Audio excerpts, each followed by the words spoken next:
যাত্রীরা যাইতেছে, গাড়ি পাইতেছে না, যাত্রীরা উঠতেছে দূর করে। যে জায়গায় 200 টাকার ভাড়া, এক এক সিটে ভাড়া নিচ্ছে 800 টাকা করে, দুইজনে 1600 টাকা ভাড়া নিয়ে যাচ্ছে। ঈদ এলেই বাংলাদেশে একটি পরিচিত দৃশ্য চোখে পড়ে। শহর ফাঁকা হতে থাকে, মানুষ দলে দলে ছুটে যায় গ্রামের পথে। ট্রেন, বাস, লঞ্চ সব পরিবহনেই তখন উপচে পড়া ভিড়। পরিবারের সঙ্গে ঈদ করার এই তাড়াহুড়োর মধ্যেই আরেকটি বাস্তবতা সামনে আসে। পরিবহন খাতে বোনাসের নামে বাড়তি ভাড়া আদায়ের সংস্কৃতি। অনেক রুটে যে ভাড়া সাধারণ সময়ে 10 টাকা, ঈদের সময় অঘোষিতভাবে তা হয়ে যায় 15 কিংবা 20 টাকা।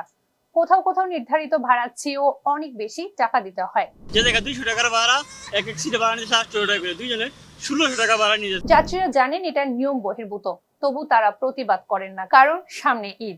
পরিবারের কাছে পৌঁছানোই তখন বড় বিষয়। ঈদ মানে মানুষের জন্য আনন্দের সময়, কিন্তু অনেক যাত্রীর জন্য এই আনন্দের পথেই যোগ হয় অতিরিক্ত আর্থিক চাপ। বিশেষ করে নিম্ন ও মধ্যবিত্ত মানুষদের ওপর এর প্রভাব বেশি পড়ে। একজন দিনমজুর বা নিম্ন আয়ের কর্মজীবী মানুষ যখন পরিবার সহ গ্রামে ফিরতে চান, তখন কয়েকজনের বাড়তি ভাড়া মিলিয়ে তা বড় অঙ্কে দাঁড়ায়। ঢাকা থেকে গ্রামে যাওয়া অনেক যাত্রী জানান, ঈদের সময় ভাড়া নিয়ে দর কষাকষি করার সুযোগ প্রায় থাকে না। বাস বা লোকাল পরিবহনের হেল্পাররা স্পষ্ট জানিয়ে দেন, ঈদের বোনাস দিতে হবে, তাই ভাড়া বেশি। এদিকে পরিবহন শ্রমিকরা দাবি করেন, ঈদের সময় যাত্রী বেশি থাকলেও কাজের চাপও অনেক বেড়ে যায়। ঈদে পরিবার সন্তান রেখে দীর্ঘ সময় কাজ করতে হয়, ঝুঁকিও বাড়ে। তাই বোনাসের দাবিটা তাদের কাছে অযৌক্তিক নয়। কিন্তু প্রশ্ন হলো, এই বোনাসের ভার কি যাত্রীদের উপর চাপিয়ে দেওয়া ন্যায্য? পরিবহন মালিকদের অনেকেই বলেন, সরকার নির্ধারিত ভাড়া আছে, অতিরিক্ত ভাড়া নেওয়ার সুযোগ নেই। বাস্তবে দেখা যায়, তদারকি দুর্বল হলে স্থানীয় পর্যায়ে ভিন্ন চিত্র তৈরি হয়। তখনই ঈদের বোনাস নামের অঘোষিত ভাড়া চালু হয়ে যায়। এই পরিস্থিতিতে যাত্রীরা অনেক সময় অস্বস্তিকর এক সামাজিক দ্বিধার মধ্যেও থাকেন। একদিকে বাড়তি ভাড়াও অন্যায় মনে হয়, অন্যদিকে শ্রমিকদের সঙ্গে তর্কে জড়াতে চান না। কেউ কেউ ভাবে, ঈদের সময় একটু বেশি দিলে সমস্যা কি? এই মনোভাবই ধীরে ধীরে একটি অঘোষিত সংস্কৃতিতে পরিণত হয়েছে। ফলে প্রতি বছরই একই চিত্র দেখা যায়। এই প্রবণতার কয়েকটি বড় নেতিবাচক দিকও রয়েছে।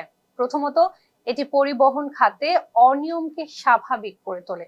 যখন উৎসবের সময় নিয়ম ভাঙাটাই নিয়ম হয়ে যায়, তখন তো অন্য সময়ও এটি প্রভাব ফেলতে পারে। দ্বিতীয়ত, সাধারণ মানুষের উপর অপ্রত্যাশিত আর্থিক চাপ তৈরি হয়। বিশেষ করে নিম্ন আয়ের মানুষদের জন্য এটি বাড়তি কষ্টের কারণ। তৃতীয়ত, যাত্রী ও শ্রমিকদের মধ্যে অপ্রয়োজনীয় দূরত্ব তৈরি হয়। উৎসবের সময় যে সম্পর্ক হওয়া উচিত সহমর্মিতার, সেখানে তৈরি হয় ক্ষোভ ও অসন্তোষ। বিশেষজ্ঞদের মতে সমস্যাটির সমাধান একদিনে সম্ভব নয়, তবে কয়েকটি উদ্যোগ পরিস্থিতি বদলাতে পারে।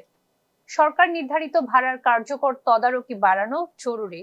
একই সঙ্গে পরিবহন শ্রমিকদের জন্য মালিক পক্ষের কাছ থেকে আনুষ্ঠানিক বোনাস বা প্রণোদনার ব্যবস্থা করা যেতে পারে, যাতে যাত্রীদের উপর বাড়তি চাপ না পড়ে। সবচেয়ে বড় কথা, উৎসব যেন কারোর জন্য কষ্টের কারণ না হয়। এই বিষয়টি মাথায় রেখে সবাইকে দায়িত্বশীল হতে হবে। ঈদ মূলত আনন্দ, মিলন আর সহমর্মিতার উৎসব।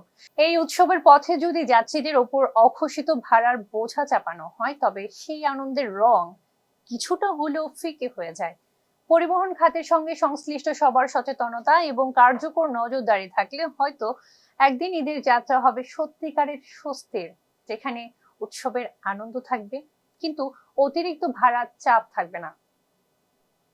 ফেজদা বিপলের সঙ্গে থাকার জন্য ধন্যবাদ।